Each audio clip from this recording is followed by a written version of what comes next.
તો કેમ છો બધા મજામાં ને? તમારા બધાનું સ્ટડી ટેલર ધ હાર્દિકમાં ખૂબ જ સ્વાગત છે. આજે આપણે 12 જુલાઈ 2020ના રોજનું ધ હિન્દુનું ગુજરાતીમાં એનાલિસિસ જોઈશું. So I am the Hardik Parmar and let's start our journey towards success.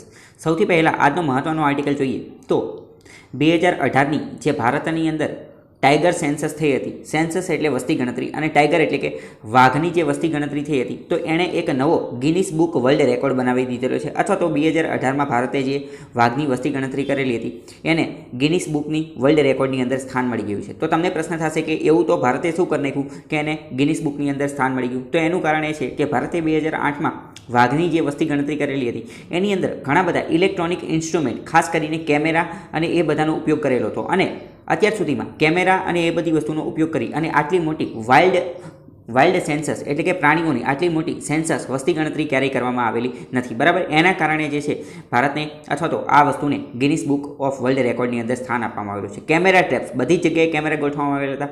Work place ટેઇન 26 અહીંયા જો આટલી બધી જગ્યાએ 26,838 જેટલા લોકેશન ઉપર અને 141 જેટલી સાઇટ ઉપર કેમેરા ગોઠવવામાં આવેલા હતા. આ બધી વસ્તુ એક યુનિક વસ્તુ હતી, એના કારણે એને સ્થાન મળી ગયું છે.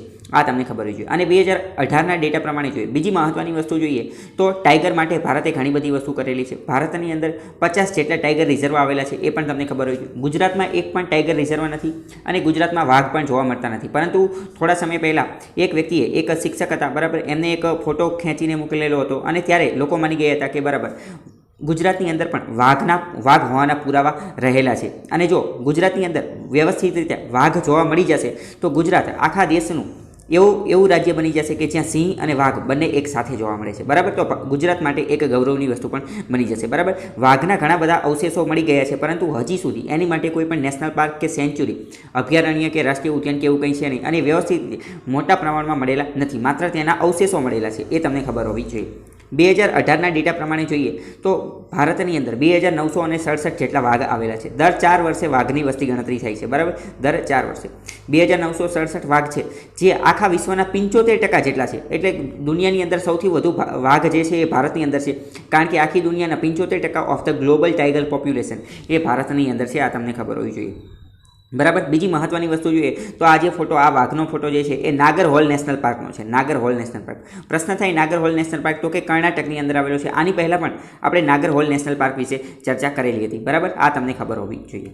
બીજી મહત્ત્વનો આજે આર્ટિકલ આવેલો છે તો આજે કાટસા વિશે આર્ટિકલ આવેલો છે. કાટસા શું છે આપણે ઘણી બધી વાર ચર્ચા કરી ચૂક્યા છીએ, પરંતુ અહીંયા આજે ફરીથી આવેલો છે તો ફરીથી જોઈ લઈએ. બરાબર, કાટસા શું છે? સૌથી પહેલાં એનું ફૂલ ફોર્મ જોઈએ તો કે કાઉન્ટરિંગ અમેરિકાઝ એડવર્સરીઝ થ્રુ સેન્ક્શન એક્ટ. બરાબર, કાઉન્ટરિંગ એડવર્સરીઝ થ્રુ સેન્ક્શન એક્ટ. કાઉન્ટરિંગ એટલે કે કાઉન્ટર કરવાના, સામનો કરવાનો. અમેરિકાઝ એટલે કે અમેરિકાના, એડવર્સરીઝ એટલે કે દુશ્મનોના, અમેરિકાના દુશ્મનોનો સામનો કરવાનો છે, અમેરિકાના દુશ્મનને કાઉન્ટર કરવાના છે. કેવી રીતે? તો કે સેન્ક્શનથી, પ્રતિબંધથી.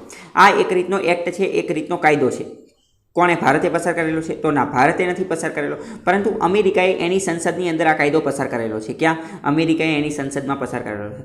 અમેરિકાની જે સંસદ છે એને કોંગ્રેસ કહે છે, તો અમેરિકાની કોંગ્રેસમાં પસાર થયેલો છે. આની મદદથી શું કરવામાં આવે? તો આની મદદથી એવું કરવામાં આવે કે અમેરિકાના જેટલા દુશ્મન દેશો છે અથવા તો અમેરિકાને નડવાવાળા દેશો છે બરાબર, એની પાસેથી જો કોઈ પણ બીજો દેશ કંઈક વ્યવહાર રાખે અથવા એની પાસેથી કંઈ વસ્તુ ખરીદે અથવા એની સાથે અમુક ઇકોનોમિક એક્ટિવિટી, આર્થિક પ્રવૃત્તિ અથવા લેણ દેણની પ્રક્રિયા કરે તો અમેરિકા એ દેશ ઉપર પ્રતિબંધ મૂકી દે છે. જેમ કે આપણે ઉદાહરણ દ્વારા સમજીએ, અમેરિકા જે છે એને રશિયા સાથે સારું બનતું નથી, નોર્થ કોરિયા સાથે સારું બનતું નથી, ઈરાન સાથે સારું બનતું નથી.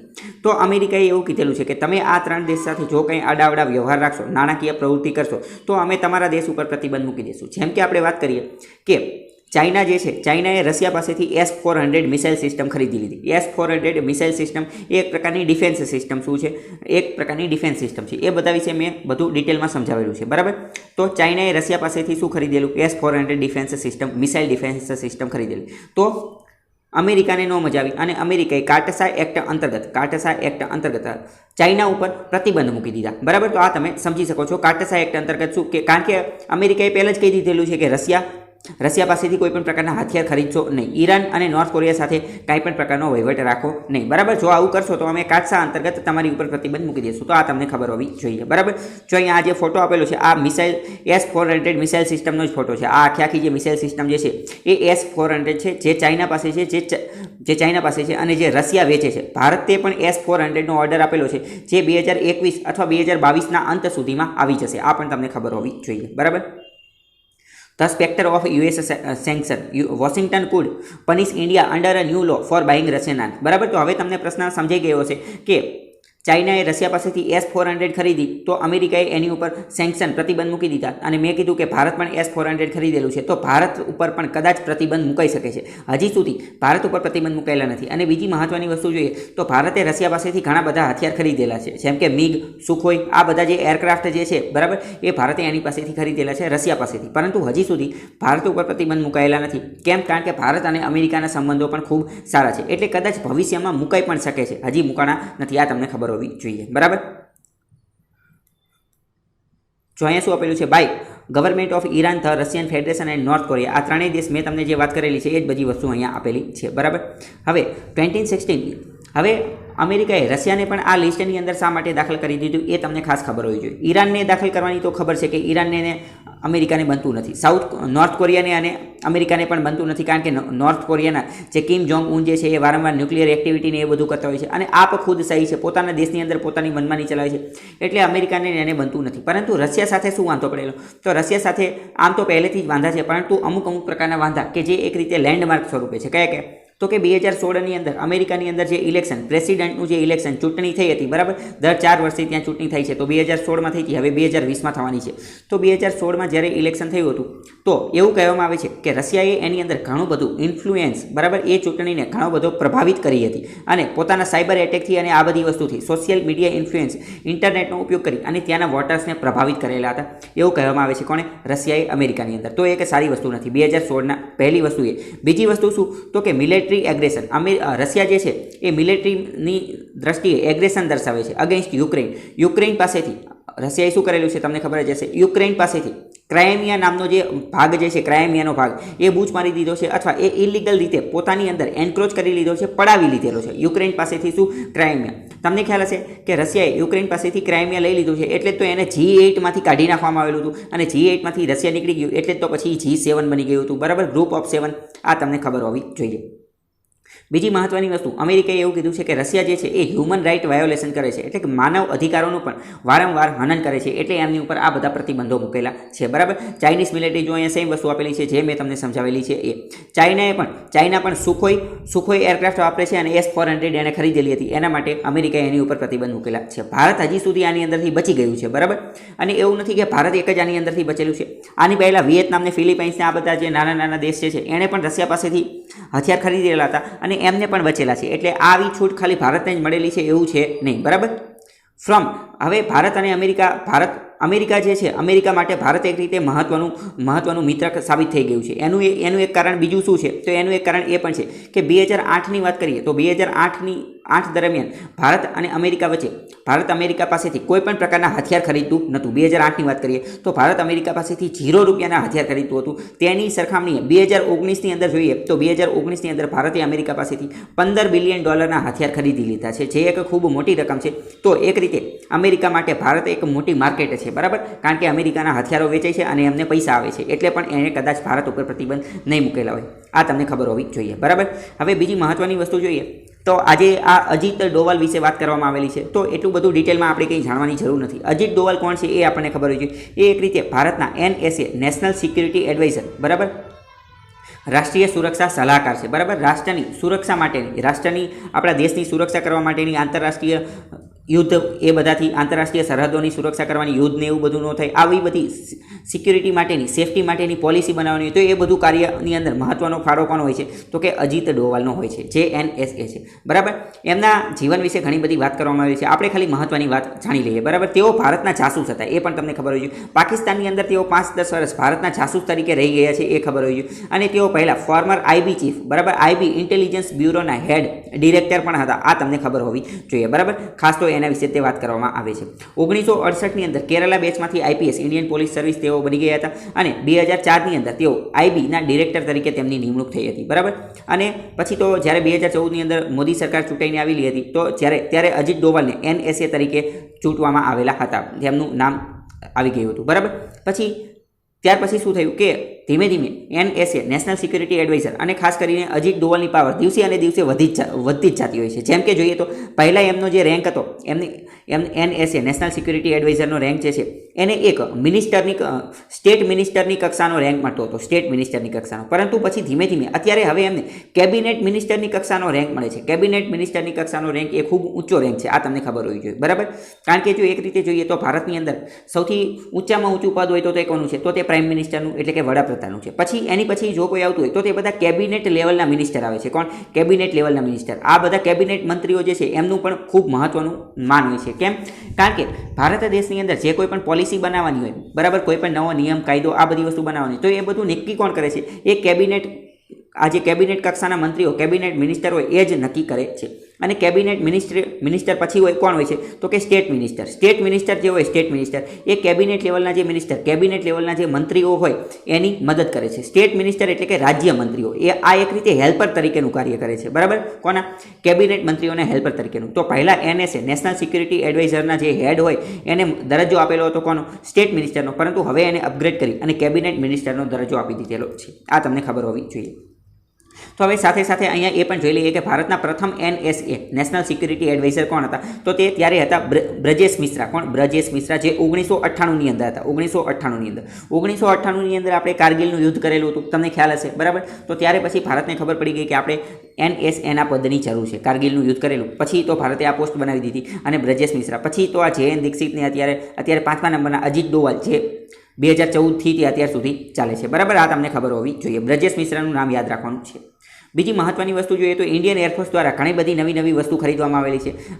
જોકે આ બધી વસ્તુ વિશે આપણે ઓલરેડી ચર્ચા કરી ચૂકેલા છે, પરંતુ આજે ફરીથી ન્યૂઝમાં આવેલું છે તો એકવાર રિવિઝન કરી લઈએ. બરાબર. ઇન્ડિયન એરફોર્સ નવા એરક્રાફ્ટને, હથિયારને, મિસાઇલને આ બધી વસ્તુ ખરીદી રહી છે. How is India building of the સ્ક્વાડ્રન strength so of its air force? બરાબર. સ્ક્વાડ્રન એટલે શું? સ્ક્વાડ્રનનો મતલબ શું થાય? તો કે એરફોર્સની અંદર, ઇન્ડિયન એરફોર્સની અંદર જે 3-4 જહાજ, 3-4 જે વિમાન હોય, 3-4 વિમાનની જે ટુકડી, તમને ખ્યાલ હશે કે અમુક એક્સરસાઇઝ કરવાની હોય. બરાબર. તો આકાશની અંદર એકસાથે 2-3 વિમાન ઉડતા હોય છે, તો 2-3 વિમાનનું જે ગ્રુપ હોય એને સ્ક્વાડ્રન કહેવામાં આવે છે. બરાબર. તો ભારતના જે સ્ક્વાડ્રન, વિમાનોની જે ટુકડી જે છે, વિમાનોનું ગ્રુપ, એ ભારત ધીમે ધીમે વધારી રહ્યું છે. બરાબર.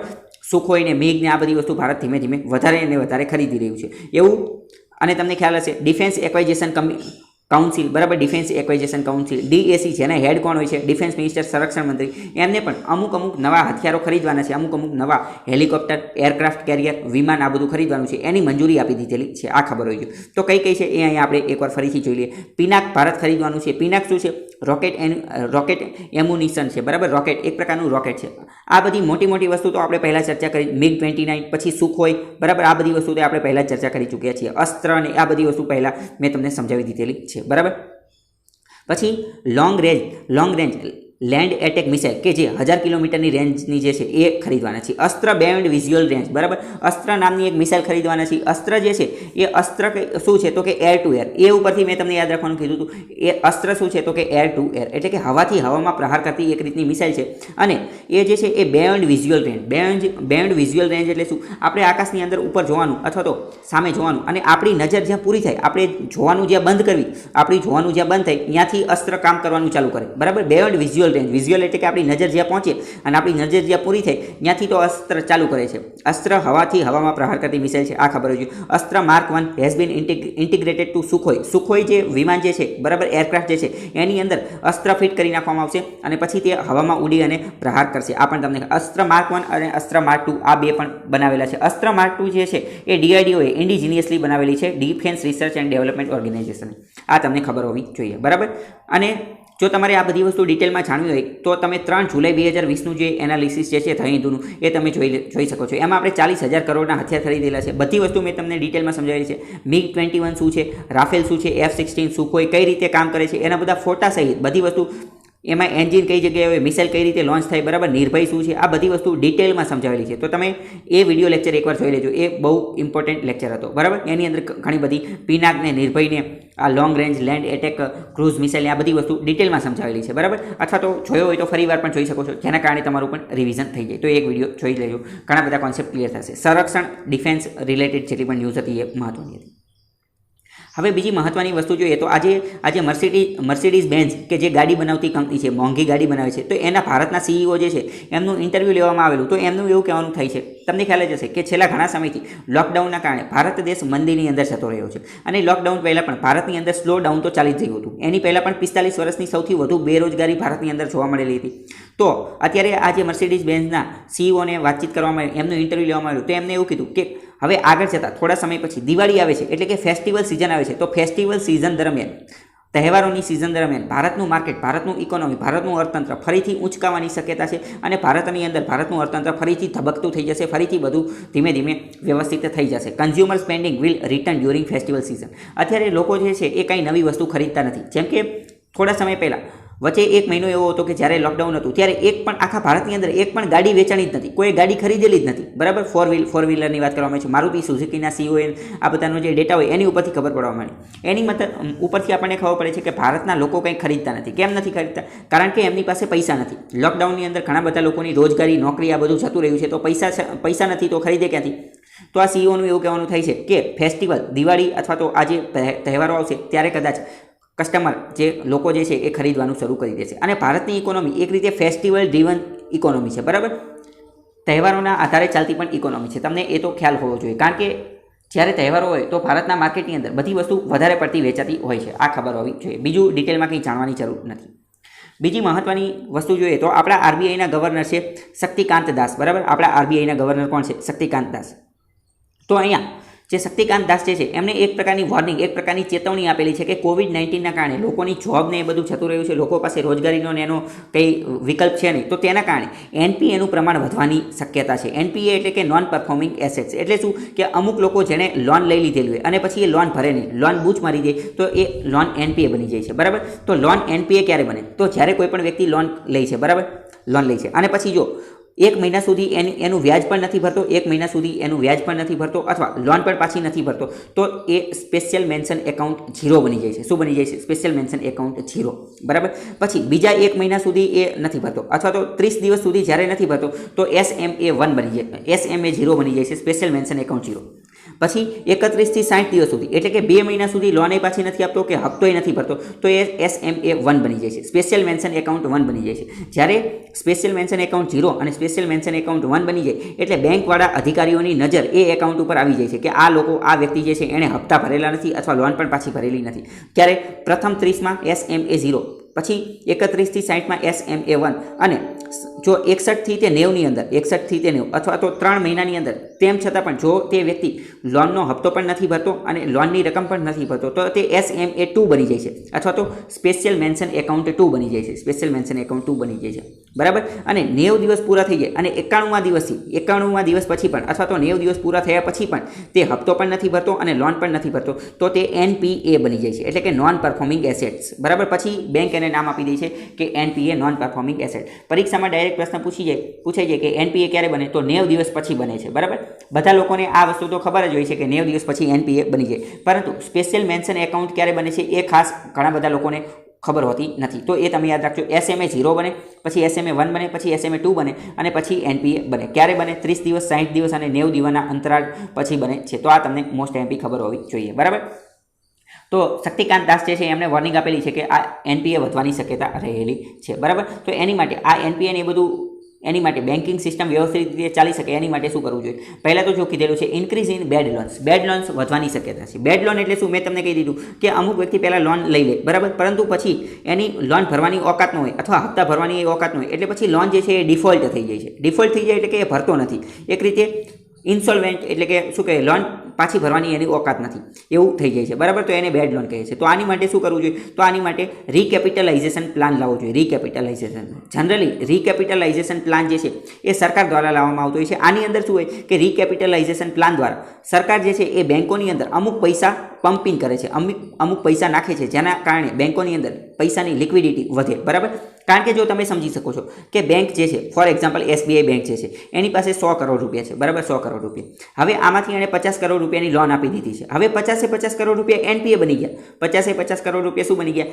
NPA બની ગયા. તો હવે તો SBI પાસે તો SBIને તો 50 કરોડનું નુકસાન થઈ ગયું. અને એક રીતે જોઈએ તો આ 100 કરોડ અથવા તો આ 50 કરોડ એ કંઈ SBIના ખુદની માલિકીના તો છે નહીં. આ SBI પાસે તો આ પૈસા ક્યારે આવે છે? જે આપણી જેવા, તમારી મારી જેવા લોકોએ આની અંદર પૈસા ડિપોઝિટ કરાવેલા છે એ જ તો એણે લોનમાં આપેલા છે. તો પછી 50 લાખ રૂપિયા જે બૂચ મરાઈ ગયા છે તો એનું શું કરવાનું? તો ત્યારે આવી પરિસ્થિતિ દરમિયાન સરકાર જે છે એ આવી બેંકોની અંદર બેંકોનું રિકેપિટલાઇઝેશન કરે છે અને એ બેંકોની અંદર પૈસા નાખે છે, બરાબર. જે 50 કરોડ જે બૂચ મરાઈ ગયા એ સરકાર એની અંદર નાખે છે, બરાબર. અને હકીકતમાં જોઈએ તો સરકાર પાસે જે પૈસા આવે એ પણ આપણા જ હોય છે, કારણ કે આપણા પૈસા એટલે કે આપણે તો જે ટેક્સ ને એ બધું ભરીને આપીએ એના જ તો પૈસા એ હોય છે. એટલે કે એક રીતે જોઈએ તો બધું એક રીતે ગોળ ગોળ ચક્ર છે, બરાબર, જેની અંદર આપણા પૈસા આપણી પાસેથી જાય છે અને આપણા પૈસા પાછા આવે છે. તો આ ખબર હોવી જોઈએ. બેંક રિકેપિટલાઇઝેશન પ્લાન વારંવાર ચર્ચામાં હોય છે, એના વિશે ખબર હોવી જોઈએ, બરાબર. હવે બીજી મહત્વની વસ્તુ જોઈએ તો ડિફેન્સ રિલેટેડ મેં એક બીજો પણ મહત્વનો આર્ટિકલ જે છે એના વિશે મેં એક અલગ વિડીયો બનાવેલો છે, તો તમે તે જોઈ શકો છો. DRDOએ એક અતિ મહત્વની સિદ્ધિ હાસિલ કરી લીધી છે, મારિચ એન્ટી ટોર્પિડો, બરાબર. આ ATDS જે છે એના વિશે મેં એક વિડીયો બનાવેલો છે. તો પરીક્ષામાં ડાયરેક્ટ પૂછાઈ જાય કે મારિચ શું છે, તો તમે એ વિડીયો જોઈ શકો છો કે સબમરીનનો નાશ કઈ રીતે થાય. આ એક અદ્ભુત લેવલનો વિડીયો છે, તો તમે તે જોઈ લેજો. એમાં મેં વધુ ડિટેલમાં સમજાવેલું છે. બીજી મહત્વની વસ્તુ જોઈએ તો પદ્મનાભ સ્વામીનું મંદિર જે છે એના વિશે સુપ્રીમ કોર્ટનો ચુકાદો જે છે એ કાલે આવશે. તમને ખ્યાલ હશે કે થોડા સમય પહેલાં, 1-2 વર્ષ પહેલાં અથવા તો 3-4 વર્ષ પહેલાં પદ્મનાભ સ્વામીનું મંદિર હતું, એના ઘણા બધા દરવાજા ખોલવામાં આવેલા હતા અને એની અંદરથી ઘણું બધું પુષ્કળ સોનું મળેલું હતું. અને એના 1-2 દરવાજા એવા છે કે જે હજી સુધી ખોલેલા નથી, કારણ કે એમાં શું થયું હતું કે પહેલાં અમુક દરવાજા ખોલેલા તો એની અંદરથી ઘણું બધું સોનું મળેલું હતું. પરંતુ પછી હવે જ્યાં પૈસા, વેલ્થ, સંપત્તિ, સોનું ને આ બધું મળે તો એના માલિકો, એના દાવેદારો વધી જાય છે. તો મંદિરવાળાનું એવું કહેવાનું થતું હતું કે આ મંદિરમાં જે સોનું મળેલું એ બધું અમારું છે, બરાબર. સરકારનું એવું કહેવું ના આ તમારું નથી, અમારું છે, બરાબર. પબ્લિક, જનતાનું એવું કહેવાનું થતું હતું કે ભગવાન તો બધાયના છે, તો આ આખું સોનું અમારું, પબ્લિકનું હોવું જોઈએ, બરાબર. તો હવે આ બધું નક્કી કોણ કરે કે આ કોને દેવાનું છે? તો આપણા દેશમાં આ બધી વસ્તુ નક્કી કરવાનું કાર્ય કોણ કરે છે? SC એટલે કે સુપ્રીમ કોર્ટ આ કાર્ય કરે છે. તો સુપ્રીમ કોર્ટ આ ચુકાદો કાલે આપશે કે ટ્રસ્ટને આપવાનું, કે આને પબ્લિક પ્રોપર્ટી કરવાની, એટલે કે લોકોના જનહિત માટે આનો ઉપયોગ કરવાનો, કે સરકારને આપવાનું, આ બધી વસ્તુ કાલે એ આપશે, બરાબર. Play a dominant role in running the temple and managing its considerable asset, બરાબર. અહીંયા જે આ એક ટ્રસ્ટ જે છે એની વાત કરવામાં આવે છે. કાલે આ જે ચુકાદો આપશે એ યુ લલિત અને ઇન્દુ મલ્હોત્રા આનો ચુકાદો આપશે. Temple is a public entity, public એટલે કે એક રીતે જાહેર જનતાનું મંદિર છે કે નહીં, એ બધી વસ્તુ એના અમુક મુદ્દાને એ બધું કન્સિડરેશન કરશે અને એની વાત કરશે. અને પછી નક્કી કરશે કે આજે કે કલારા વોલ્ટ કલારા બી નંબરનો જે દરવાજો જે છે એ ખોલવો જોઈએ કે ન ખોલવો જોઈએ, કઈ રીતે ખોલશે એ બધું જણાવશે, બરાબર. જ્યારે આવશે એટલે આપણે જોઈ લઈશું. હવે જો બીજી મહત્વની વસ્તુ જોઈએ તો આ આજના દિવસનો આ એક સ્પેશિયલ ટોપિક છે. કેમ સ્પેશિયલ ટોપિક છે એ આપણે સમજીએ. તમને ખ્યાલ જ હશે, તમે ન્યૂઝમાં જોઈ લીધું હશે કે વિકાસ દુબેનું એન્કાઉન્ટર કરવામાં આવી ગયેલું છે. આપણે પણ ધ હિન્દુના એનાલિસિસમાં જોયું હતું કે વિકાસ દુબેનું એન્કાઉન્ટર થઈ ગયું છે. ઉત્તર પ્રદેશનો આ એક ખૂંખાર આરોપી અથવા ગેંગસ્ટર અથવા તો એક રીતે આતંકવાદી પણ કહી શકાય છે. કેમ?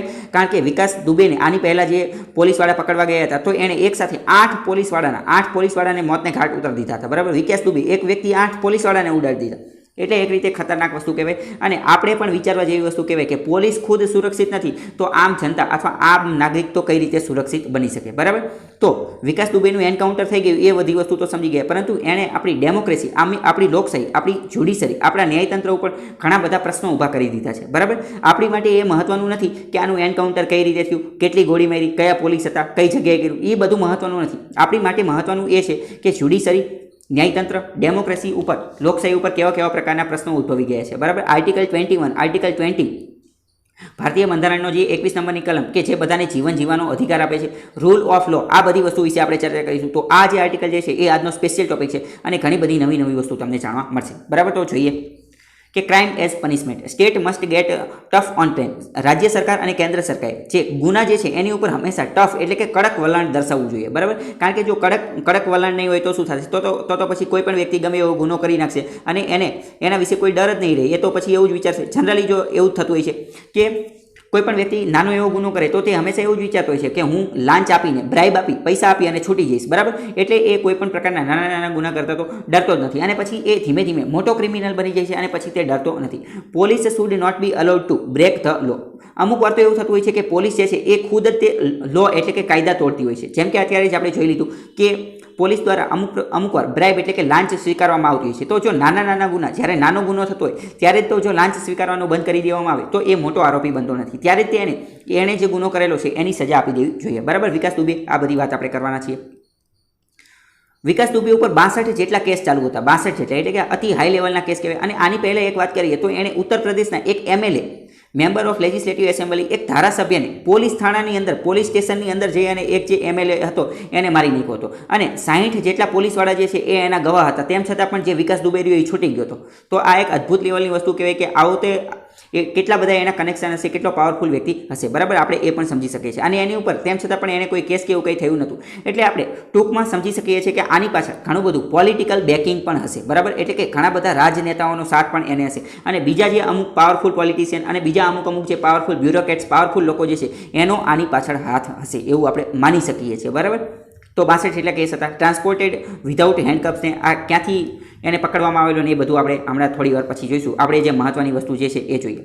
પરંતુ હવે જો આનું એન્કાઉન્ટર થઈ ગયું છે તો આપણે એક વસ્તુ જોઈએ તો છેલ્લા થોડા સમયથી પોલીસ દ્વારા એન્કાઉન્ટરનો રસ્તો જે છે એ વધારે વાર અપનાવવામાં આવેલો છે. આની પહેલાં આપણે જોયું હતું કે સાઉથ ઇન્ડિયાની અંદર પહેલાં અમુક એક લેડીઝનો રેપ કરવામાં આવેલો હતો. તો રેપિસ્ટના 4 આરોપી હતા. આ 4 આરોપીઓને પણ મોતને ઘાટ ઉતારી દેવામાં આવેલા હતા. અને એ સમય દરમિયાન જે આખા ભારત દેશે એનો એક રીતે જશ્ન મનાવેલો હતો અને આખું ભારત દેશ જે છે એને એક રીતે સેલિબ્રેટ કરેલું હતું કે સારું થયું કે તાત્કાલિક સજા મળી ગઈ. પરંતુ આપણે એક રીતે જોઈએ તો આ તાત્કાલિક સજા આપવી એ સારી વસ્તુ છે નહીં. કેમ સારી વસ્તુ નથી? કદાચ એવું પણ બની શકે. ફોર એક્ઝામ્પલ અત્યારે આપણે આ વિકાસ દુબેના કેસની અંદર જોઈએ તો વિકાસ દુબે મરી ગયો, બરાબર, એનું એન્કાઉન્ટર થઈ ગયું. પરંતુ મેં તમને કીધું કે એની પાછળ ઘણા બધા પોલિટિકલ પાવરફુલ નેતાઓ, તો કયા નેતાઓ હતા, કોણ એની સાથે જોડાયેલું હતું, કોણ એને બેકઅપ આપતું હતું, એ બધાના નામ તો વિકાસ દુબે ખુદ જ જાણતો હતો. તો જો વિકાસ દુબેને વ્યવસ્થિત રીતે ઇન્ક્વાયરી કરેલી હોત, એનું ઇન્વેસ્ટિગેશન, એની તપાસ, આ બધી વસ્તુ કરેલી હોત તો આ બધા મોટા મોટા વ્યક્તિઓના પણ નામ આવવાની શક્યતા હતી. એ બધા મોટા મોટા લોકોના નામ ખુલવાના હતા અને એના કારણે તો એને એન્કાઉન્ટર થઈ ગયું છે, બરાબર. તો આ ખબર હોય છે. તો છે એટલે કે આવી રીતે આપણે તાત્કાલિક જ તે કોઈનું પણ ખૂન અથવા એન્કાઉન્ટર કરી નાખીને તાત્કાલિક જે ન્યાય કરી દેવી એ પણ યોગ્ય છે નહીં. કારણ કે જો આવી રીતે પોલીસ પણ તાત્કાલિક એન્કાઉન્ટર કરી અને ન્યાય કરવા માંડશે તો પછી આગળ જતાં જે નાગરિક જે છે, આમ નાગરિક, એ પણ જ્યારે એની સાથે કોઈ અન્યાય થયેલો છે તો એ પણ સામેવાળા વ્યક્તિને ખૂન કરી નાખશે અને પોતાની જાતે ન્યાય કરવા માંડશે, બરાબર. તો પછી ન્યાયતંત્ર એટલે કે જ્યુડિશરી, કોર્ટનો કંઈ મહત્વ જ નહીં રહી જાય, કોર્ટની કંઈ વેલ્યુ જ નહીં રહી જાય, બરાબર. એટલે કોર્ટનું પણ કંઈક મહત્વ હોવું જોઈએ. અને તમને ખ્યાલ હશે કે આપણા દેશની અંદર જ્યુડિશરી, એક્ઝિક્યુટિવ અને લેજિસ્લેટિવ એટલે કે ધારાસભા, કારોબારી અને ન્યાયતંત્ર, ત્રણેય અલગ અલગ વસ્તુઓ છે અને ત્રણેયને એવી સત્તા આપેલી છે કે ત્રણેય એકબીજાનું જે કાર્યક્ષેત્ર જે છે એની અંદર જવાનું નથી. તો એક રીતે પોલીસ જે છે, પોલીસ એ શું છે તો કે એ લેજિસ્લેટિવ અથવા એક્ઝિક્યુટિવ એની અંદર ગણી શકાય, બરાબર. એને કાયદાનું પાલન કરવાનું છે, લો એન્ડ ઓર્ડર મેન્ટેન કરવાનું છે, એને કાયદો ને એ બધું મેન્ટેન કરવાનું છે. એને ખુદ સજા આપવાનું કાર્ય નથી કરવાનું, એન્કાઉન્ટર કરીને એને સજા આપવાનું કાર્ય નથી કરવાનું. સજા આપવાનું કાર્ય તો જ્યુડિશરી, ન્યાયતંત્રનું છે. ન્યાયતંત્ર બધા તપાસને, બધી વસ્તુ, સબૂતને, એવિડન્સને, આ બધી વસ્તુ તપાસ કરી પરિસ્થિતિને આધીન એને સજા આપશે. પરંતુ આપણે જાતે એને સજા આપી દઈએ તો એ યોગ્ય વસ્તુ નથી. તો પછી આ તો ઓલા જેવી વસ્તુ થઈ જાય કે mob lynching. What is mob lynching? Mob lynching તમને ખ્યાલ હશે કે આખું મોબ એટલે કે ટોળું, લિન્ચિંગ એટલે કે મોતને ઘાટ ઉતારી દેવું. અમુક વાર કોઈ વ્યક્તિ જે છે એ કંઈક ગુનો કરેલો છે એવું માની લેવામાં આવે અને આખું ટોળું જે છે, કોઈ ટોળું ભેગું થઈ અને એ વ્યક્તિને મોતને ઘાટ ઉતારી દે છે. તો આ સારી વસ્તુ છે નહીં. કેમ? કારણ કે એણે ગુનો કરેલો છે કે નથી કરેલો એ નક્કી કોણ કરશે? એ નક્કી સુપ્રીમ કોર્ટ કરશે અથવા કોર્ટ કરશે, ન્યાયતંત્ર કરશે. આપણે જાતે ખુદને ખુદ વકીલ કે એવું કંઈ બનવાનું નથી. આ તમને ખબર હોવી જોઈએ, બરાબર. અને ભારતનું બંધારણ એટલું લેટેસ્ટ છે. આપણે એક ડેમોક્રેટિક લોકશાહી દેશની અંદર રહીએ છીએ. તો આની અંદર આપણે ભારતના બંધારણની અંદર જે આરોપી અથવા ગુનેગાર જે છે એને પણ આપણે બચવા માટેના ઘણા બધા ઉપાય આપેલા છે. એની પાસે પણ અમુક પ્રકારના હ્યુમન રાઇટ્સ, માનવ અધિકાર આવેલા છે, બરાબર. તો એને એ બધી વસ્તુ પણ ખબર હોવી જોઈએ, બરાબર. તો આ બધી વસ્તુ થઈ રહી છે તો આવા સમય દરમિયાન નેશનલ હ્યુમન રાઇટ કમિશન એટલે કે આપણું જે માનવ અધિકાર આયોગ જે છે એ પણ ચૂપ છે. એ પણ આના વિશે કંઈ બોલતું નથી. Food lead to murder of innocent people. તો આના કારણે અત્યારે તો આપણને મજા આવે છે કે બરાબર આ કેરળની અંદર અથવા તો સાઉથ ઇન્ડિયાની અંદર જે રેપિસ્ટ 4 રેપિસ્ટ હતા તેમને મોતને ઘાટ ઉતારી દેવામાં આવેલા, તો ત્યારે લોકોએ એને સેલિબ્રેટ કરેલું હતું. તો આ બધી વસ્તુ સારી છે. પરંતુ લાંબે ગાળે જોઈએ, લાંબા આપણે ભવિષ્ય દ્રષ્ટા બનીને જોઈએ તો ઘણી બધી વાર એવું પણ બની શકે છે કે આના કારણે ઇનોસેન્ટ પીપલ, અમુક નિર્દોષ લોકો જે છે એનો જીવ પણ જતો રહી શકે છે, કસ્ટોડિયલ ડેથ. અને એ આપણે જોઈ શકીએ છીએ થોડા સમય પહેલાં જ તમિલનાડુની અંદર જયરાજ કેસ થઈ ગયો હતો. બરાબર, જયરાજ કેસની અંદર શું થયું હતું તો કે જયરાજ એક મોબાઈલની દુકાન ચલાવતો હતો અને પોલીસ એણે એવું કીધેલું હતું કે પોલીસ જે છે એ અમને મોડા લાંબા સમય સુધી દુકાન ખુલ્લી રાખવા દેતી નથી, અને એની બાજુની દુકાનવાળો હતો એણે જઈ આ વાત પોલીસને કહી દીધી. તો જયરાજ અને એનો જે પુત્ર હતો એને પોલીસ સ્ટેશનમાં જેલમાં પૂરી દેવામાં આવેલા અને એમને બીટિંગ એટલે મારવામાં આવેલા અને ત્યાં એમનું મૃત્યુ થઈ ગયું. તો એક રીતે કસ્ટોડિયલ ડેથ એની થઈ ગઈ. બરાબર, પોલીસ થાણાની અંદર, પોલીસ સ્ટેશનની અંદર તે એમનું મૃત્યુ થઈ ગયું. તો આ એક રીતે નિર્દોષ વ્યક્તિનો જે છે એ સજા મળેલી એવું કહી શકાય. તો તમને એવો પ્રશ્ન થાય કે ના કે એ તો વધારે લાંબા સમય સુધી દુકાન ખુલ્લી રાખતો હતો તો એને સજા થવી જોઈએ. પરંતુ આઈપીસી અથવા સીઆરપીસી આપણે કાયદા પ્રમાણે ચાલીએ, બરાબર, કાયદા પ્રમાણે ચાલીએ તો લાંબા સમય સુધી અથવા તો 1-2 કલાક વધારે દુકાન ખુલ્લી રાખવા માટેનો જે જોગવાઈ, સજાની જોગવાઈ હતી એ વધારે 3 મહિના હતી. બરાબર, તો 3 મહિનાની જોગવાઈ હતી, એની બદલે તો હવે એ તો જીવથી હાથ ખોઈ બેઠેલો, સાથે એનો પુત્ર પણ જીવથી હાથ ખોઈ બેઠેલો. તો આ એક રીતે ઇનોસેન્ટ વ્યક્તિ, નિર્દોષ લોકોને સજા મળેલી છે એ આપણને સમજી શકે છે. અહીં એક મસ્ત વાક્ય આપેલું છે, mob justice is no justice. બરાબર, લોકો જાતે મળી અને ન્યાય કરી લે એ કોઈ ન્યાય છે નહીં. આ તમને ખબર હોવી જોઈએ. બરાબર, આની સાથે જ સંબંધિત એક બીજો મહત્વનો આર્ટિકલ છે, અદ્ભુત આર્ટિકલ છે, જે એવું કહે છે કે આપણા જેટલા પણ કાયદાઓ છે, બરાબર, IPC Indian penal code, CrPC criminal procedure code અને ઇન્ડિયન એવિડન્સ એક્ટ, આ બધાની અંદર અમુક પ્રકારના રિફોર્મ, સુધારા લાવવાની જરૂર છે. આખો જે ક્રિમિનલ કોડ જે છે એની અંદર સુધારો લાવવાની જરૂર છે. શું સુધારો લાવવાની જરૂર છે એ બધી વસ્તુ આની અંદર મહત્વની રીતે સુંદર રીતે સમજાવેલી છે. હવે જો પહેલાં આપણે એક મહત્વની વસ્તુ જોઈએ તો ફોરેનની અંદર, વિદેશની અંદર જોઈએ તો વિદેશની અંદર કેવી સિસ્ટમ છે કે લો એન્ડ ઓર્ડર મેન્ટેન કરવાનું કાર્ય પોલીસનું હોય, પરંતુ ઇન્વેસ્ટિગેશન કરવાનું કાર્ય જે છે એ બીજાનું હોય. એ ઇન્વેસ્ટિગેશન માટે એક બીજી એજન્સી રાખેલી હોય. બરાબર, અમેરિકાની અંદર, યુરોપના દેશોની અંદર જોઈએ તો ઇન્વેસ્ટિગેશન માટે અલગ એજન્સી રાખેલી હોય. પરંતુ ભારતની અંદર એવું નથી. ભારતની અંદર લો એન્ડ ઓર્ડર મેન્ટેન કરવાનું એટલે કે કાયદો અને વ્યવસ્થા જાળવવાનું કાર્ય કોનું છે? પોલીસનું. સાથે ઇન્વેસ્ટિગેશન કરવાનું કામ કોનું છે? એ પણ પોલીસનું છે. બરાબર, તો આવું ચાલી શકે નહીં. કારણ કે તમને ખ્યાલ હશે કે પોલીસ કોન્સ્ટેબલ બનવા માટેની લાયકાત શું છે? પોલીસ કોન્સ્ટેબલ બનવા માટેની લાયકાત છે 12 પાસ હોવા જોઈએ, પછી જનરલ નોલેજ ને એ બધું આવડતું હોય અને સારું વ્યવસ્થિત ફિટનેસ હોય, સારું દોડી જાવીને એવું બધું બની જાય. બરાબર, તો પોલીસ કોન્સ્ટેબલ બની જાય. તો આ વ્યક્તિ જે છે એને એટલી અદ્ભુત એ લેવલની ટ્રેનિંગ નથી આપેલી કે એ ઇન્વેસ્ટિગેશન એ બધી વસ્તુ વ્યવસ્થિત કરી શકે. બરાબર, એટલે ઘણા લાંબા સમયથી ભારતની અંદર તજજ્ઞ લોકો એવું કહે છે, બરાબર, કે ઇન્વેસ્ટિગેશન માટેની એક અલગથી બોડી હોવી જોઈએ કે જે આ ઇન્વેસ્ટિગેશન કરે. કારણ કે પોલીસ દ્વારા જે ઇન્વેસ્ટિગેશન, જે તપાસને એ બધું કરવામાં આવે છે એ વ્યવસ્થિત હોતું નથી. અને એના માટે તમે ઘણી બધી વાર જોવો છો કે અમુક વાર કેસ સીબીઆઈને સોંપવામાં આવે છે, પરંતુ ઇન્વેસ્ટિગેશન માટે એક અલગ બોડી બનાવવાની માંગ ઘણા સમયથી થઈ રહી છે. તો તમે આન્સરની અંદર આવું પૂછાય તો તમે લખી શકો છો ઇન્વેસ્ટિગેશન માટે એક અલગ સંસ્થા હોવી જોઈએ. Criminal law reforms should not be made by quick fire means or without wide consultation. અહીંયા બીજી એક મહત્વની વસ્તુ એ પણ છે કે આજે આ બધા ક્રિમિનલ લોની અંદર સુધારા લાવવાના છે તો એ સુધારા જે છે એ એમને તાત્કાલિક પણ લાવી દેવાના નથી. ક્વિક ફાયર એટલે કે એવું નહીં કે આલો સવારે ઉઠીને તાત્કાલિક સુધારા કરી નાખે, એવી રીતે પણ કરવાનું નથી. એને માટે વાઇડ કન્સલ્ટેશન, ખૂબ વધારે જનમત અને ઘણા બધા તજજ્ઞ લોકોની રાય લઈ અને વ્યવસ્થિત એની ઉપર વિચાર વિમર્શ કરી અને પછી બનાવેલા છે કે એની અંદર કોઈ પણ પ્રકારનો લૂપ હોલ કે એવું કંઈ રહી નહીં. બરાબર, બધી વસ્તુ ધ્યાન રાખીને બનાવવાના છે. બીજું જોઈએ તો આની માટે આપણા જે ગૃહમંત્રી અમિત શાહ જે છે એના દ્વારા committee for the reform of criminal law, આની અંદર સુધારા કરવા માટેની ઓલરેડી આ કમિટી બની ગઈ છે. બરાબર, આ કમિટીનું શું કાર્ય છે એ પણ આપણે અહીંયા જોઈ લઈએ. બરાબર, આવી કમિટી બની જ ગઈ છે તો તમારે યાદ રાખવાનું છે. પ્રશ્ન પૂછાઈ જાય કે committee for the reform in the criminal law, જેટલા પણ ક્રિમિનલ લો એટલે કે આતંકવાદીઓ, ક્રિમિનલ એટલે કે જે ગુંડા જે છે, ગુંડાને લગતા જે કાયદાઓ જે છે એની અંદર સુધારા લાવવા માટે કમિટી બનાવેલી છે. કોણે બનાવેલી છે? તો કે હોમ અફેર મિનિસ્ટ્રી, બરાબર, ગૃહ મંત્રાલયે બનાવેલી છે. આ કમિટી જે છે એનું કાર્ય શું છે? પહેલાં તો ક્રિમિનલ લો કયા છે ભારતની અંદર ટોટલ 3 ક્રિમિનલ લો છે. એક તો પહેલો ઇન્ડિયન પિનલ કોડ, આઈપીસી જેને આપણે કહીએ છીએ, ઇન્ડિયન પિનલ કોડ 1860 આઈપીસી. બરાબર, આઈપીસીની અંદર શું છે? તો આઈપીસીની અંદર બધી વસ્તુ આપેલી છે કે ગુનો કોને ગણવાનો, ગુનાની વ્યાખ્યા આપવામાં આવેલી છે. એક રીતે જોઈએ કે ચોરી કરેલી, બરાબર, તો ચોરી કોને ગણવાની? બરાબર, લૂંટ કરેલી, લૂંટ કોને ગણવાની? ધાડ મારેલી, ધાડ કોને ગણવાની? આ બધી વસ્તુ આઈપીસી ઇન્ડિયન પિનલ કોડ 1860 ની અંદર આપેલી છે. બરાબર, બીજી મહત્વની વસ્તુ જોઈએ.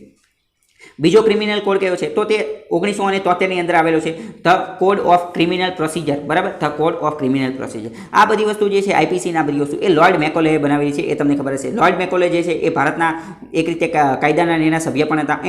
એણે ભારતની અંદર અંગ્રેજી એજ્યુકેશન સિસ્ટમ જે છે એ અંગ્રેજીની અંદર નાખવાની એની પાછળ પણ એમનો હાથ હતો, આ પણ ખબર હોવી જોઈએ.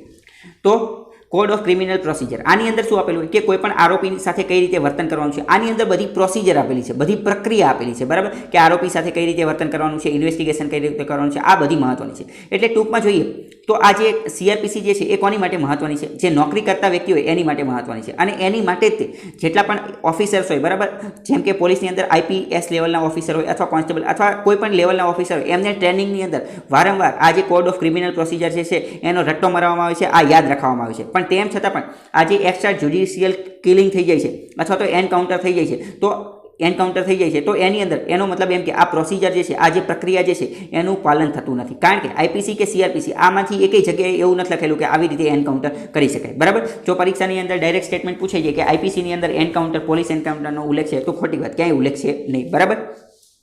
તો કોડ ઓફ ક્રિમિનલ પ્રોસિજરની અંદર શું આપેલું છે? બધી જ વસ્તુની પ્રક્રિયા આપેલી છે, 1973માં આવેલું. પછી ત્રીજો જે ક્રિમિનલ એક્ટ જે છે, ક્રિમિનલ લો જે છે એ ઇન્ડિયન એવિડન્સ એક્ટ છે, સબૂત માટેનો, બરાબર, કે સબૂત કઈ રીતનું હોવું જોઈએ, કોને સબૂત ગણવાનું, બરાબર, એ આપેલું છે, એ 1872નું છે. તો આ ત્રણેયની અંદર સુધારા કરવામાં આવશે. The idea that the current law governing crime investigation and trial require meaningful reform long been in place, બરાબર. ઘણી બધી વાર તમને ખ્યાલ હશે કે આપણા દેશની અંદર કોઈની ઉપર ગુનો ચાલતો હોય તો વારંવાર ટ્રાયલ જ ચાલતી હોય, બરાબર, અથવા તો અમુક જે કેસ ચાલતા હોય જ્યુડિશિયરી ન્યાયતંત્રની અંદર તો 5-5, 10-10 વર્ષ તો ખાલી કેસ જે છે એ બોર્ડ ઉપર આવતા લાગી જાય છે, બરાબર. હજી એફઆઈઆર લખાવેલી એના 5-10 વર્ષ પછી તો કેસ ચાલુ થાય છે અને જસ્ટિસ ન્યાય આવતા તો લગભગ 10-15 વર્ષ થઈ જાય છે. તો આ બધી વસ્તુ જે સ્લો ચાલે છે એને વધારે સ્પીડ અપ, ફાસ્ટ ટ્રેક કરવા માટે આ કમિટી એમાં પણ સુઝાવ આપશે. There have been several attempts in recent decades to overall, બરાબર, છેલ્લા દાયકાની અંદર આની અંદર સુધારો કરવાની કોશિશ કરવામાં આવેલી છે.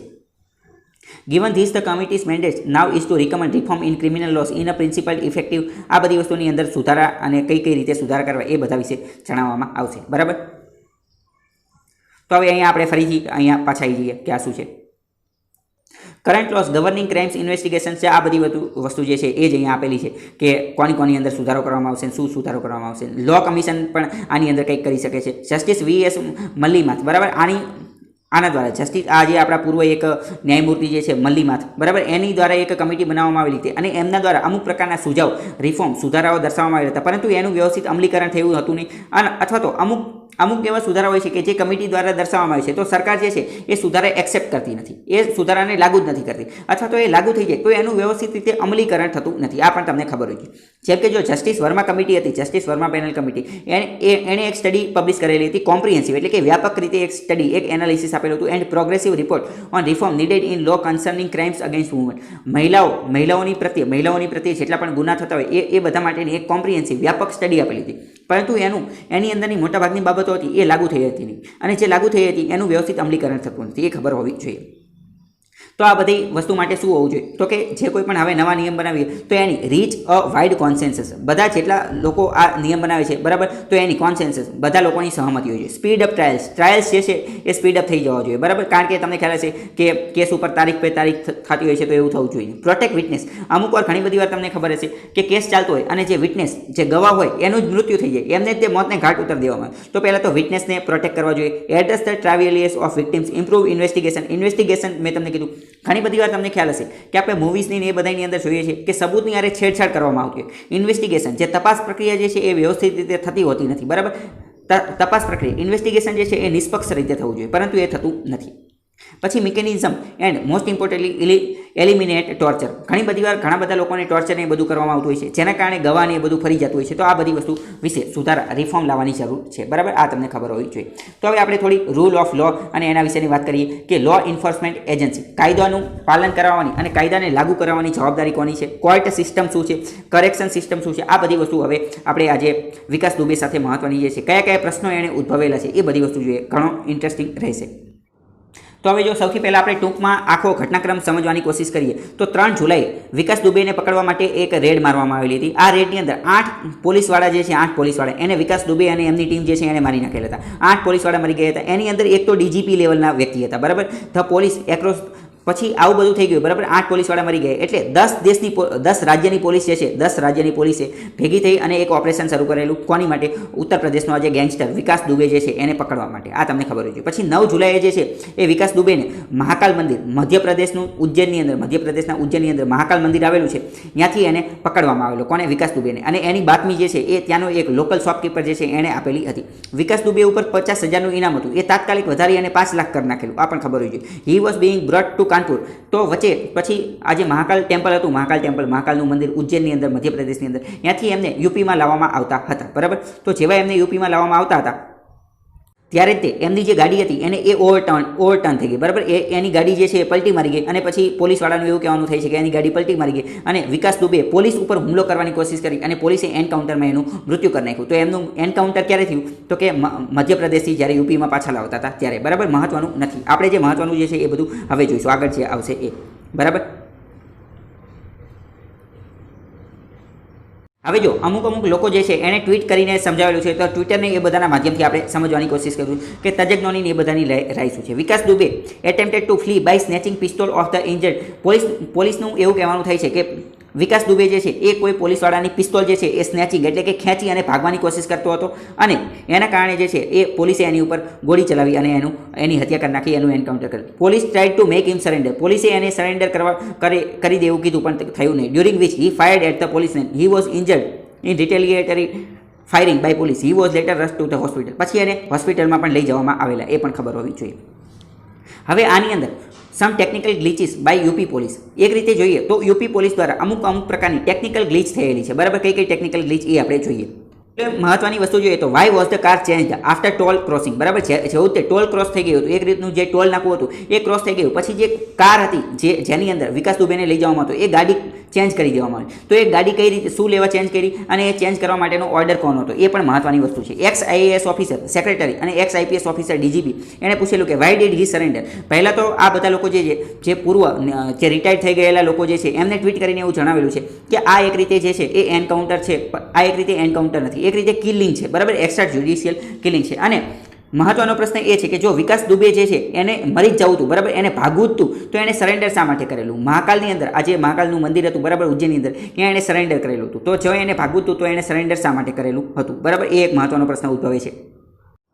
હવે જો અહીંયા જોઈએ કે ડૉક્ટર એનસી અસ્થાના, બરાબર, આ આઈપીએસ રિટાયર્ડ છે, એમનું શું કહેવાનું થાય છે? એમનું એવું કહેવાનું થાય છે કે આ વિકાસ દુબેને, બરાબર, હાલો આવી રીતે બધું થઈ ગયું, બરાબર. પછી એને કે ગોળી મારી દીધી, પછી એને દવાખાને લઈ ગયા હતા, બરાબર. તો દવાખાને લઈ જતા તો એની ઉપર માસ્ક કઈ રીતે આવી ગયું? એવી રીતે કે તાત્કાલિક ગોળીને એ બધું મારી દીધું, તો એની ઉપર માસ્કનું તો ધ્યાન રાખવું તો પછી માસ્ક કેમ નહીં રહ્યું? તો કે એનું પણ ધ્યાન રાખવાની જરૂર હતી. એટલે કે પોલીસે આ બધી વસ્તુ વ્યવસ્થિત રીતે ઘટનાથી પ્લાનિંગથી ગોઠવેલું હોય એવું લાગે છે, બરાબર. કોઈ ફિલ્મની સ્ટોરી બનાવેલી હોય એવું લાગે છે. પછી જો અહીંયા શું આપેલું છે? Have absolutely no sympathy for Vikas Dubey. Vikas Dubey માટે તો કોઈને સિમ્પથી નથી જ તે, પરંતુ જો એણે સરેન્ડર કરેલું હોત અને એની ઉપર વ્યવસ્થિત ઇન્વેસ્ટિગેશન કરેલું હોત તો ઘણા બધા મોટા લોકોના નામ ખુલે, એની માટે એનું એન્કાઉન્ટર થઈ ગયેલું છે એવું કહેવામાં આવેલું છે. બધા લોકોનું એવું જ કહેવાનું થાય છે કે જો એને ભાગવું જ હતું તો એને પહેલાં સરેન્ડર શા માટે કરેલું હતું? Vikas Dubey killed really the same stupid story. Police દ્વારા આવી રીતે કે વારંવાર સ્ટોરી બનાવવામાં આવી છે કે, બરાબર, ટ્રાઈડ ટુ સ્નેચ વેપન, કે દર વખતે આ જ એક સ્ટોરી બનાવવામાં આવી છે કે જે આરોપી હતો એણે હથિયાર ખેંચવાની, સ્નેચ કરવાની કોશિશ કરી અને પછી ભાગી ગયો, અને આવી રીતે દર વખતે કે આ એકની એક જ સ્ક્રિપ્ટ જે છે એ વાપરવામાં આવી છે. The dumbness of the cops is obnoxious. Same story they could have cooked up a better story. અહીંયા એવું કહે છે કે કદાચ પોલીસે નવી કંઈક સ્ટોરી બનાવવાની જરૂર હતી. મહત્વની વસ્તુ જોઈ શકીએ છીએ કે જ્યારે પહેલાં જે છે એને ગાડીમાં બેસાડવામાં આવેલો તો તે આ ગાડી હતી અને પછી આ ગાડી હતી. એટલે જે ગાડી જે છે એ ચેન્જ કરી લેવામાં આવી હતી. પહેલાં 4486 નામની ગાડી હતી અને પછી 3497. તો આ જે ગાડી જે છે why police change the car. પોલીસે આ ગાડી શા માટે ચેન્જ કરી અને કોના ઓર્ડરથી આ ગાડી ચેન્જ કરી, બરાબર. એટલે કે આ એક રીતે પ્લાનિંગથી કરેલી મહત્વની વસ્તુ છે. અમુક બોલિવૂડ સેલિબ્રિટી જે છે એણે પણ આની ઉપર કોમેન્ટ કરી છે. The UP police should have got a better script. કે યુપી પોલીસે પહેલાં તો એક સારી એવી સ્ક્રિપ્ટ લખવાની હતી એની માટે એકાદા ડિરેક્ટરને હાયર કરવાની જરૂર હતી. અહીંયા જો તાપસી પન્નુ જે છે એણે પણ એક ટ્વીટ કરેલી છે કે wow we did not expect this at all, બરાબર. And then they say our Bollywood stories are far from reality. અમુક લોકો એવું કહે છે કે બોલિવૂડની સ્ટોરી જે છે એ રિયાલિટીથી ઘણી દૂર છે, પરંતુ અત્યારે તો જોતાં એવું લાગે છે કે પોલીસ જે છે એમને સ્ટોરી બનાવેલી એ તે એક રીતે રિયાલિટી નથી, બરાબર. બીજી મહત્વની વસ્તુ આપણા મગજની અંદર કયા પ્રશ્ન આવે છે એ જોઈએ તો rule of law and due process of law, કે જે આર્ટિકલ 21ની અંતર્ગત આપવામાં આવેલા છે એનું શું? આર્ટિકલ 21 એ શું છે? 21 નંબરની કલમ દરેક ભારતના નાગરિકને જીવન જીવવાનો અધિકાર આપે છે. દરેક નાગરિક ઉપર કોઈ પણ ગુનો હોય, કોઈ પણ કેસ ચલાવવાનો હોય તો એને પણ અમુક પ્રકારના જે નિયમો અમુક પ્રકારના અધિકાર ફંડામેન્ટલ રાઇટ મળેલા છે તો એ આને મળેલા નથી. આ બધી વસ્તુ જણાવવામાં આવેલી છે. બરાબર. જેમ કે એનાર્કી, આવી બધી વસ્તુ જો આવી રીતે બધાનું એન્કાઉન્ટર કરી નાખશે પોલીસ તો એક રીતે આખા દેશની અંદર અરાજકતાનો માહોલ ફેલાઈ જશે. Truth is hidden forever. બરાબર. તમને ખ્યાલ જ હશે, અત્યારે આપણે જોઈ લીધું કે વિકાસ દુબેનું એન્કાઉન્ટર થઈ ગયું, પરંતુ વિકાસ દુબેના મોટા લોકો સાથે કનેક્શન હતા, મોટા પોલિટિશિયન્સ, રાજનેતાઓ, પાવરફુલ લોકો સાથે એના કોન્ટેક્ટ હતા, પરંતુ એનું એન્કાઉન્ટર થઈ ગયું. એના કારણે સત્ય હવે ક્યારેય બહાર આવી શકશે નહીં, કારણ કે ડેડ પીપલ ટેલ નો સ્ટોરીઝ. મરેલા લોકો ક્યારેય પણ વાત કહેતા નથી. બરાબર. India's criminal justice system should a person never surrender. તો અહીંયા એક બીજો એ પણ પ્રશ્ન થાય છે કે શું ક્યારેય એક વ્યક્તિએ સરેન્ડર ન કરવું જોઈએ? કારણ કે જો કોઈ વ્યક્તિ સરેન્ડર કરે છે તો એને આવી રીતે મારી જ નાખવામાં આવે છે એન્કાઉન્ટર દ્વારા, તો એને સરેન્ડર ન કરવું જોઈએ. તો પછી આવી જ રીતે જો થશે, બરાબર, તો બીજી વાર તો શું થશે? ક્યારેય પણ કોઈ પણ આરોપી જે છે એ સરેન્ડર કરશે જ નહીં, અને આવી રીતે વારંવાર વધારે અને વધારે ગુના કરતા રહેશે, જે આખરી જતાં આપણી જે સિક્યુરિટી જે છે એ વધારે અને વધારે ખતરનાક બનાવશે. Is the administration following a revenge policy? અહીંયા બીજી એક એ પણ વાત કે શું એડમિનિસ્ટ્રેશન જે છે, વ્યવસ્થાવાળા, પોલીસવાળાના બધા લોકો જે છે એ બદલાની ભાવના લઈ રહ્યા છે? બરાબર. કે પોલીસના જે 8 જવાનો જે છે એ મરી ગયા, તો એના કારણે આપણે બદલો લઈ લઈએ, એને પણ મારી નાખીએ. Is fiction really more dramatic than truth or is the other way round? Extrajudicial killing એટલે કે ફેક એન્કાઉન્ટર જે છે એ સારી વસ્તુ છે નહીં. બરાબર. Rule of law and due process of law, article 21 of the constitution of India. Anarchy, આ એક રીતે અરાજકતા ફેલાવે છે, આ પણ તમને ખબર હોવી જોઈએ. તો જો અહીંયા પણ તમે જોઈ શકો છો કે વિકાસ દુબેનું એન્કાઉન્ટર થઈ ગયું, પરંતુ એની અંદર રૂલ ઓફ લો એટલે કે કાયદાનો નિયમ અને વ્યવસ્થિત no due process of law, કાયદાનું એનું વ્યવસ્થિત રીતે પાલન થયેલું નથી. બરાબર. Truth is hidden forever, હંમેશા માટે જે સત્ય જે છે એ છુપાઈ ગયેલું છે. Vikas Dubey killed because he knew dirty secrets of politicians. Vikas દુબેને એટલે મારી નાખવામાં આવેલો કારણ કે એ ગંદા રાજનેતાઓ જે છે એમના સિક્રેટ જાણતો હતો. કોન્સ્પાયરેસી થિયરી, આ પ્રકારની જે થિયરી જે છે એ ચાલવામાં આવી ગઈ છે, તો આ તમને ખબર હોવી જોઈએ. બરાબર. Truth is hidden for ever. दरअसल ये कार नहीं पलटी, राज खुलने से सरकार पलटने से बचाई गई है. बराबर. આવું પણ ઘણા બધા ટ્વીટ કરીને કે વિકાસ દુબા મારે ગયા ઓર કિતને બચ ગયા. આના કારણે ઘણા બધા બીજા લોકો પણ બચી ગયા છે જે પોલિટિશિયન એની સાથે જોડાયેલા હતા. A truth is hidden forever. બરાબર. આ ખબર. જો મેં અહીંયા એક રિટાયર્ડ પોલીસ આઈપીએસ ઓફિસરની એક ટ્વીટ જોઈ શકો છો. એની અંદર આ 9 જુલાઈના રોજ જ તે એમને ટ્વીટ કરી અને પહેલાં તે જણાવી દીધેલું હતું કે બહુ ઓછા ચાન્સીસ છે કે આ વિકાસ દુબે જે છે એ બચશે. વિકાસ દુબેને કે પોલીસ એન્કાઉન્ટરની અંદર મારી જ નાખવામાં આવશે, એવું આજે એક આઈપીએસ ઓફિસર રિટાયર્ડ જે છે એમને પહેલાંથી જ ખબર પડી ગઈ હતી. તો અહીંયા જો speak volumes of the criminal justice system in India and its dirty nexus politics when people of the country predict an encounter hours before it actually takes place. એટલે કે ભારત એક એવો દેશ છે કે જ્યાં એન્કાઉન્ટર થયેલું નથી, એની પહેલાંથી આપણે પ્રિડિક્ટ કરી શકીએ છીએ કે શું થવાનું છે, કે લોકોના રાજને એ બધું બહાર ન આવી શકે એ. તો આ એક રીતે વિચારવા ઉપર આપણને મજબૂર કરે છે. બરાબર. 21 નંબરની કલમ law of due process of law અને રૂલ ઓફ લો એની સાથે સંકળાયેલી છે. તો આ તમને ખબર હોવી જોઈએ. તો આજ માટે આટલું રહેવા દઈએ, બાકી કાલે મુલાકાત થશે. ત્યાં સુધી જોડાયેલા રહો સ્ટડી ટેલર ધ હાર્દિક સાથે.